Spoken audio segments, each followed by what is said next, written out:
Bonjour à tous et bienvenue pour ce numéro exceptionnel des dossiers de Mosaïque consacré au Sarreguemines Football Club.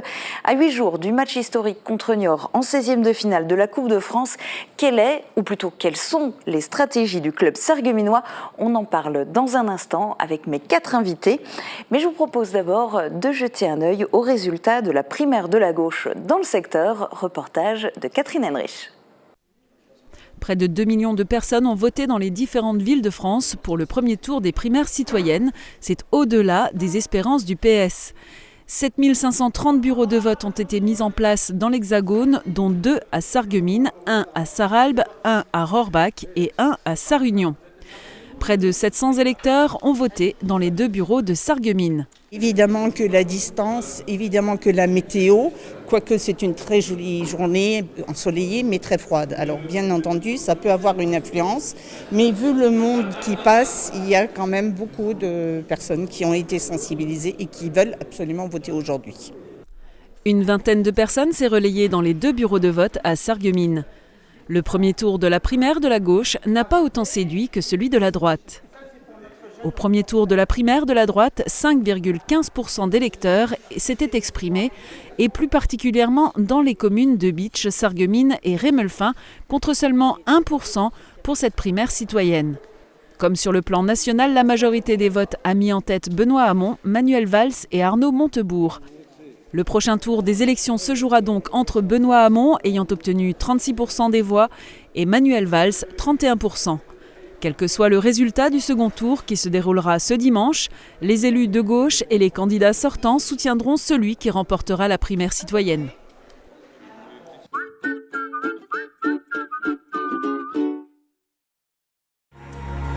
Pierre, l'autoconstruction bois, c'est ma spécialité. Construction, aménagement, génie bois, une équipe de pros. Avec le Crédit Mutuel, partenaire des grands événements sportifs. Maman, je t'aime. Maman, tu m'emmènes à la gym? Maman, t'es devenue mamie. Mamie, je t'aime.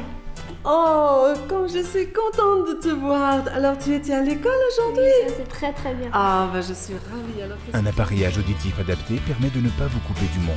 Réagissez et faites confiance aux professionnels de la passion de l'audition. Hygiène, aide au repas, travaux ménagers et de confort. AVS Service, notre métier, vous accompagner.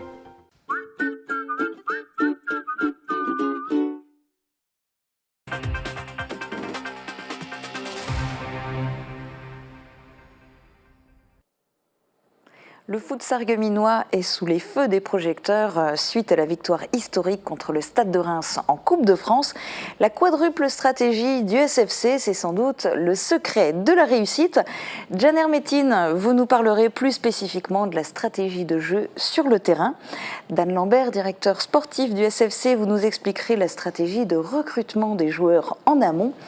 Raoul Feuerstein, à 8 jours du match contre Niort, la com est particulièrement importante. Vous nous dévoilerez votre stratégie de communication. Enfin, concernant la stratégie générale du club, Christophe Marie nous dira tout, ou presque, n'est-ce pas? Bonjour en tout cas à tous les 4 et merci beaucoup d'avoir pu vous libérer pour participer à cette émission. Atteindre les 16e de finale de la Coupe de France, c'est avant tout le fruit du travail des joueurs et de l'entraîneur. Quelle est la stratégie sur le terrain? La stratégie, en fait, c'est quelque chose qu'on travaille tous les jours à l'entraînement déjà. Après, il n'y a pas grand-chose de particulier, sauf sur les équipes justement professionnelles. L'entraîneur, il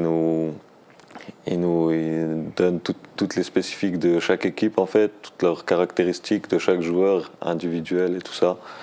Et en fonction de ça, nous, sur le terrain, on bosse aussi le placement par rapport à l'autre équipe. Et en gros, c'est ça, quoi. Il n'y a pas vraiment de grandes choses spécifiques, à part les caractéristiques de chaque joueur, quoi. Donc un vrai boulot aussi de la part du coach. On en reparlera au fur et à mesure de cette émission. Dan Lambert, pour que ces joueurs puissent gagner sur le terrain, il a d'abord fallu les recruter. Quels sont vos critères pour les choisir ? Ce serait difficile à résumer en quelques mots parce que le critère d'un joueur pour le recrutement, les profils sont nombreux. Déjà avant tout, il faut se dire que Sarreguemines Football Club, on n'est pas un club fortuné. À partir du moment où on n'a pas beaucoup d'argent, il faut beaucoup d'idées. Il faut consacrer beaucoup de temps à ça et la période de transfert est courte. Donc pendant cette période-là, il faut faire les bons choix, il faut les faire rapidement. Donc la première chose pour nous qui est importante, c'est la traçabilité de ces joueurs. Parce qu'il y a beaucoup de joueurs qu'on appelle exotiques qui se proposent à nous, qui sont des joueurs qui ont un palmarès mais qui se situent à l'étranger, qui nous compliquent énormément la tâche pour pouvoir savoir d'où ils viennent, quelles sont leurs performances. On évite ce genre de profil. Par contre, on a des gens comme Janer Metin par exemple, qui sont des gens qu'on a suivis depuis quelques années d'ailleurs et qu'on a souhaité recruter, avec lesquels on prend contact. Alors les profils évidemment, c'est qu'il faut déjà avoir les besoins, il faut savoir qu'un club, il y a des joueurs qui ont donné satisfaction, d'autres qui en ont moins donné évidemment. Donc le recrutement va se porter essentiellement d'abord sur des secteurs de jeu sur lesquels on pense être défaillants, sur lesquels on pense être un peu à la peine, et on va choisir les joueurs en fonction de ces profils-là. Après évidemment, on aimerait pouvoir avoir des grands noms, et je pense que pour aujourd'hui c'est impossible. D'abord on ne peut pas faire vivre quelqu'un du football. Nos joueurs occupent des fonctions autres que celles du football, ils ont des métiers. Je crois qu'il y a eu un reportage très sympa sur notre leader qui est Hassan Mbarki, où il y a un reportage qui a été fait chez lui à la Société Continentale. Et on s'aperçoit que faire la CFA2, qui est le niveau auquel on évolue habituellement, en dehors de la Coupe de France, parce que la Coupe de France c'est pour nous une cerise sur le gâteau, mais il y a un championnat avec lequel il y a des échéances importantes et souvent ils sortent de postes de nuit, postes de midi. Hassan Mbarki est un exemple, il y en a beaucoup d'autres. Et ces joueurs-là ne vivent pas que du football, donc c'est un complément pour eux. Et donc pour nous, c'est important d'avoir des gens qui soient bien dans leur tête, qui soient d'abord très motivés, parce que pouvoir évoluer à un niveau comme celui-là en occupant une profession à côté, c'est pas facile. Alors on recrute bien sûr en fonction des besoins.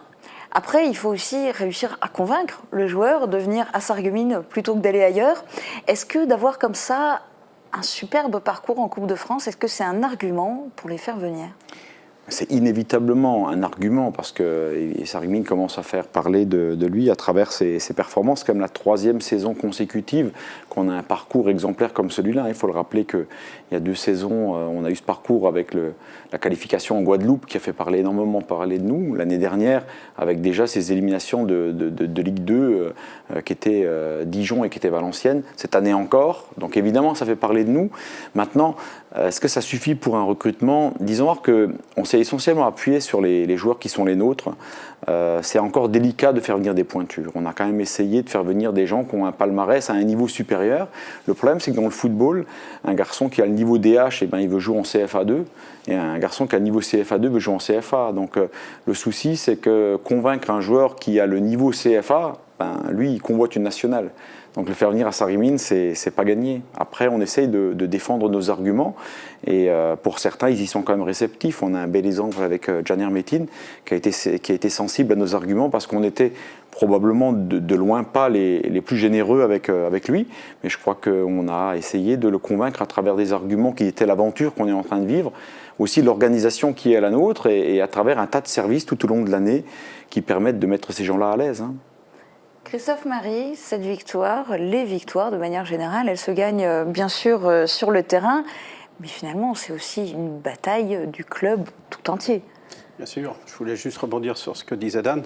Quand on va à chaque tirage, Jean-Pierre Papin l'appelle Sarreguemines maintenant, pour vous dire la renommée qui est la nôtre partout en France. Ouais.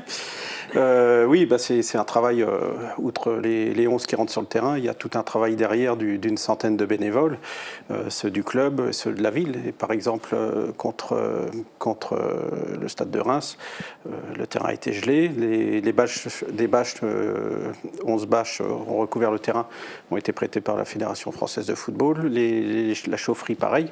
Et c'est aussi tous les services de la ville qui ont veillé jour et nuit pour mettre du fioul dans les turbines. Donc c'est une énorme organisation. C'est le terrain, c'est les coulisses, c'est les bénévoles, c'est la billetterie qui est un vrai casse-tête, c'est la communication qui l'est aussi, le trésorier qui s'arrache les cheveux. La partie immergée de l'iceberg est énorme et ça reflète à peu près ce que vous voyez, ce qui sort de l'eau. Vous ne voyez pas les 80% qui sont sous l'eau. Mais c'est une très très grande équipe. Alors vous abordiez justement le thème de la communication, on va en parler. Dans 8 jours, le SFC disputera les 16e de finale de la Coupe de France, comme l'an dernier je dirais, sauf que cette fois c'est le SFC qui gagne, on est bien d'accord. Ça sera à domicile cette fois-ci. Alors côté communication, organisation, qu'est-ce que ça change ? Ça met une pression supplémentaire. D'une part, le fait qu'on joue en semaine. Déjà, ça c'est quand même le vrai côté sombre de ce match-là, c'est de réussir à mobiliser des personnes, sachant qu'on joue en semaine, à un horaire compliqué pour les personnes qui travaillent à 18h. Donc ça met une pression complémentaire.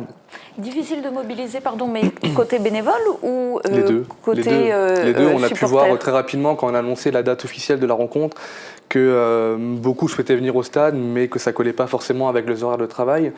Côté bénévole, faut-il encore pouvoir se libérer et prendre congé ? On est certains au niveau du comité ou d'autres à avoir pu prendre congé parce que nos professions le permettent ou parce que l'agenda le permettait, mais jouer à 18h un mardi soir, c'est être au bas mot au plus tard à midi au stade. Donc il y a quand même pas mal de complexité par rapport à ça. Donc l'enjeu de la communication, très clairement, jusqu'au jour du match, ça va être de mobiliser je ne vais pas dire les spectateurs, mais les supporters pour remplir un maximum le stade. Donc ça, c'est clairement le point d'interrogation, c'est combien de supporters on aura le jour du stade. Après, ça reste un plaisir parce que ce que les joueurs nous procurent sur le terrain, ça mérite qu'on s'y investisse et qu'on passe du temps un petit peu dessus. Donc pour répondre à votre question, en termes de stratégie de communication, l'année dernière, on avait fait un défi vitrine. Je me rappelle même que Mosaïque avait fait quelques reportages dessus. Donc là, en collaboration avec la ville de Sarreguemines, qui, comme l'année dernière, va mettre des affiches de 2 mètres carrés dans les abribus, etc. Ils vont imprimer également ces mêmes affiches-là qu'ils vont distribuer dans les commerces pour que les commerçants apportent leur soutien aux joueurs du Sarreguemines Football Club. On a lancé un défi vitrine sur Facebook, donc il faut que ça prenne aussi un petit peu, donc ça prend tout doucement. Et l'objectif, c'est que la ville soit en bleu et blanc et qu'on puisse créer un vrai engouement pour que les bénévoles qui se donnent de la peine et qu'on voit pas forcément et qui sont pas forcément suffisamment mis en valeur, puissent aussi se rendre compte qu'il y a toute une ville, voire même une région qui est mobilisée derrière le club. Voire au-delà, parce qu'on l'a vu aussi déjà sur Facebook, il y a énormément de gens qui ont changé leur photo de profil et qui ont mis le logo du SFC. Effectivement, ça c'est une communication qui a été complètement indépendante du club, c'est-à-dire que ce sont des supporters qui ont décidé de faire ça. En l'occurrence, c'est parti de Frédéric et de Séverine, ils se reconnaîtront. Et ça prend petit à petit, on voit des messages de soutien de Belgique, du Pérou, de Tahiti, d'Angleterre, d'Allemagne. Donc voilà, on voit qu'il y a un effet sympathique, en tout cas le club de Sarreguemines devient sympathique aux yeux des gens et c'est pour moi, en termes de communication, le plus important. Voilà. C'est bien et ça fait chaud au cœur. Et puis, à propos de chaud, il risque de ne pas faire très chaud. Et vous avez lancé une nouvelle écharpe. La fameuse écharpe édition en 2017, effectivement. Ouais. Contre Valenciennes, on avait décidé de faire une écharpe à l'effigie du match de Coupe de France. On en avait édité 200 de mémoire. Les résultats en termes de vente n'ont pas été très bons. On voulait éviter le fait d'avoir de nouveau un stock trop important, puisqu'en plus il y avait un minimum de commandes de 300 écharpes. Donc on s'est posé la question en termes de communication entre les membres du comité. On s'est dit il faut renouveler une écharpe. C'est peut-être maintenant qu'il faut la changer, parce que ça fait 2 ans qu'on est sur le même modèle. Donc on a proposé une nouvelle écharpe qui sera en vente ce vendredi. On les reçoit vendredi, donc ce samedi, pardon, et forcément le jour du match. Voilà, donc vendu au prix de 10 € comme l'ancienne, avec quelques innovations. Ça sera la première occasion de les traîner. Exactement. Pour assister au match, on fait comment ? pour décrocher un précieux sésame pour avoir une place en tribune? Ça va être galère, hein? On croise les doigts. Ouais, très honnêtement, on croise les doigts. Pour la petite histoire, plus vous montez dans les tours de Coupe de France, plus le club est soumis à des contraintes imposées par la Fédération française de football et ses sponsors. Donc aujourd'hui, on a quasiment plus de 40% de la tribune qui est réservée à ces sponsors-ci. Donc le nombre de billets en vente dans la tribune diminue considérablement. Donc ça faisait 2 ans qu'on faisait un système de réservation par mail. Pour ce match-ci, on a décidé de ne pas le faire puisque les quantités de billets à vente étaient trop peu nombreux. Donc l'information à retenir, c'est que les billets seront en vente à partir de ce jeudi midi à l'espace MacPress au Cora Sarreguemines et au magasin Avomark rue de l'Église à Sarreguemines également, qui laissera ouvert ses portes exceptionnellement pour la vente des billets, sachant que, et ça nous tient à cœur, puisque le match de championnat, on est quand même moins nombreux, donc il faut dire merci aux abonnés. Et les abonnés ont tous reçu un mail les invitant à prendre contact avec nous, soit par mail, soit par téléphone, pour réserver leur billet. Donc priorité étant donnée aux abonnés. Par contre, le nombre de places tribunes sera limité malheureusement à 2 places par personne. Voilà. Pour les pourtours, par contre, ça ne change pas, on peut y aller. Jenner, sur le terrain, ça va se passer comment? Parce que cette fois-ci, l'adversaire, c'est le Chamois Niortais FC.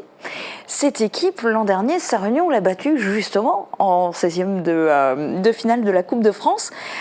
L'ancien entraîneur de Sarre-Union, il est aujourd'hui au SFC. Alors, est-ce qu'il vous a dévoilé sa recette pour battre Niort?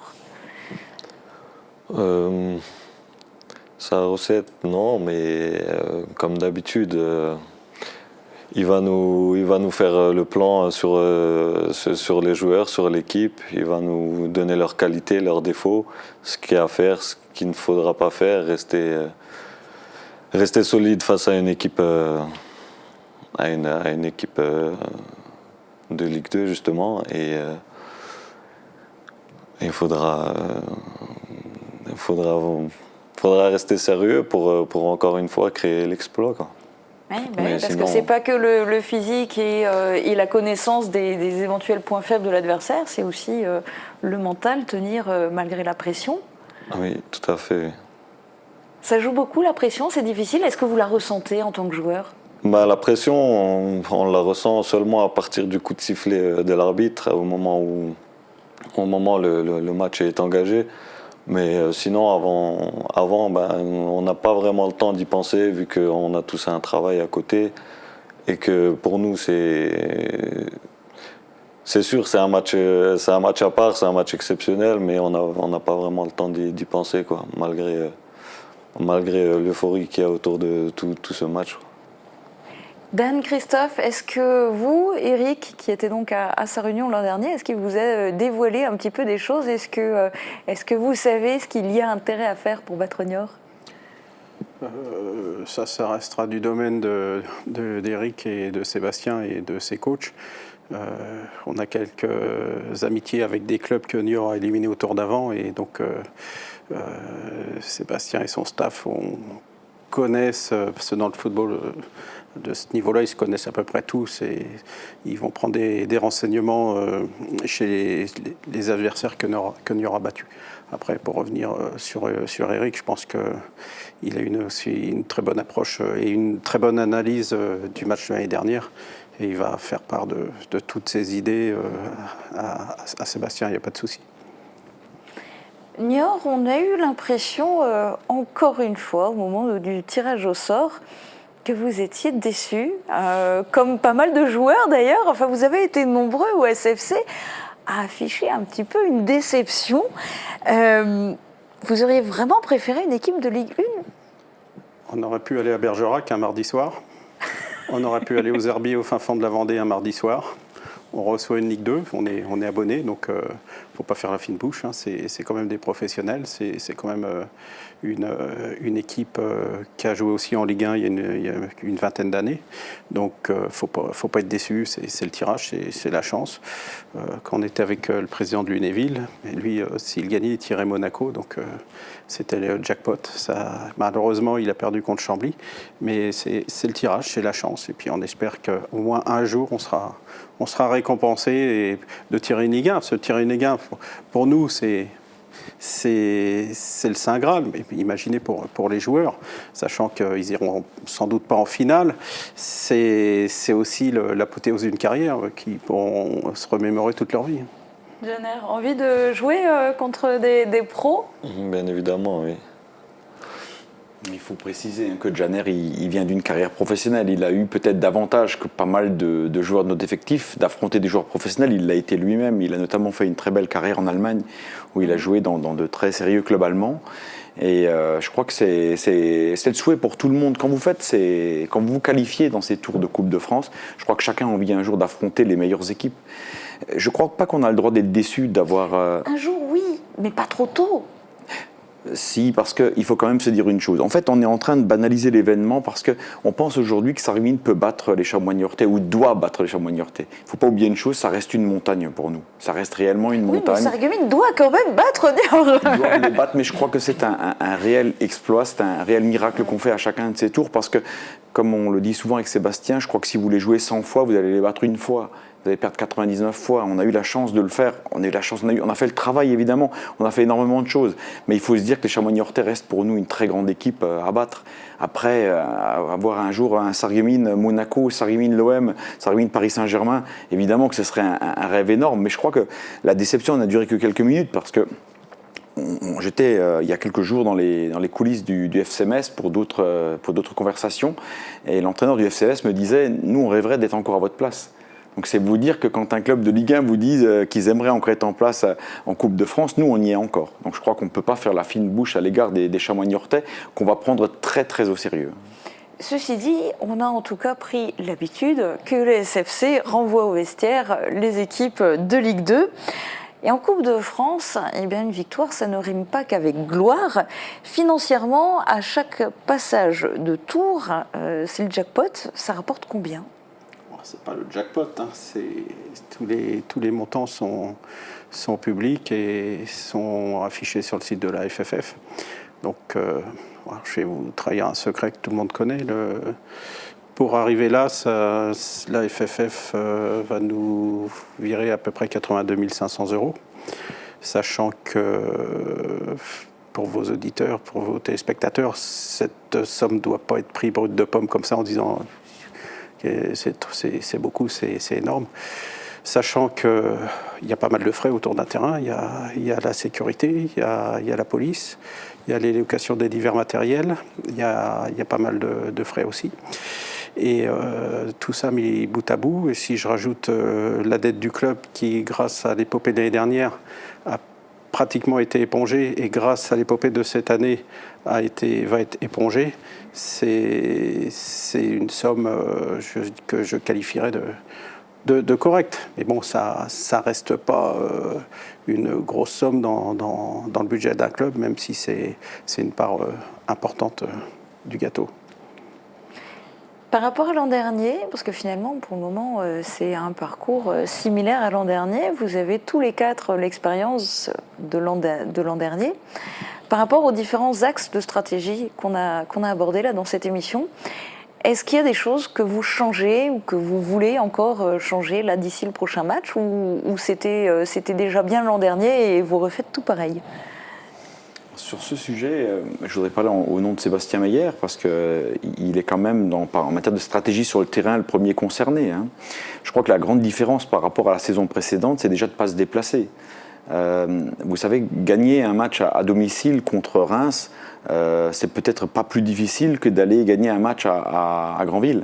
Aller gagner un match à Granville, loin de vous, avec des circonstances particulières, c'est très délicat. Ce 12e homme est énorme. Il faut absolument qu'on ait un maximum de supporters le jour de cette rencontre parce que ça permet à ces joueurs de se transcender.